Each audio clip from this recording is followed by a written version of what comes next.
குறைவுபட்டிருக்கிறீர்களோ அந்த இடத்துல உங்கள் குறைவுகள் நிறைவாகணும்னு சொன்னா கர்த்தர் உங்களுக்கு செய்ய போகிற புதிய காரியத்தை நோக்கி பார்க்கணும். அதற்கு நீங்கள் இடம் கொடுக்கணும். அப்பதான் கர்த்தரால கூட கிரியை செய்ய முடியும். கர்த்தர் இந்த இஸ்ரவேல் மக்களை கொண்டு போய் பாலும் தேனும் ஓடுகிற தேசத்துல வைக்கணும்னு ஆசைப்பட்டாரு. ஆனா அவங்க அதுக்கு இடம் கொடுக்கல. அவங்களுடைய வார்த்தைகள், அவங்க இருதயமும் அதுக்கு இடம் கொடுக்காதனால அவங்களால போக முடியல. அதனால உங்களுடைய வார்த்தைகளும் உங்கள் இருதயமும் தான் கர்த்தருடைய வார்த்தைக்கு இடம் கொடுக்கணும்.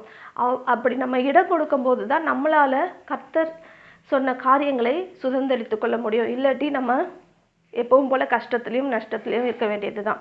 அதனால உங்கள் இருதயத்தை புதிதாக்குங்கள். முதல்ல நம்ம இருதயத்தை புதிதாக்கி கர்த்தருடைய வார்த்தையை நம்ம இருதயத்துல வைக்கும்போது அந்த காரியங்களை நம்ம சுதந்திரித்துக் கொள்வோம்.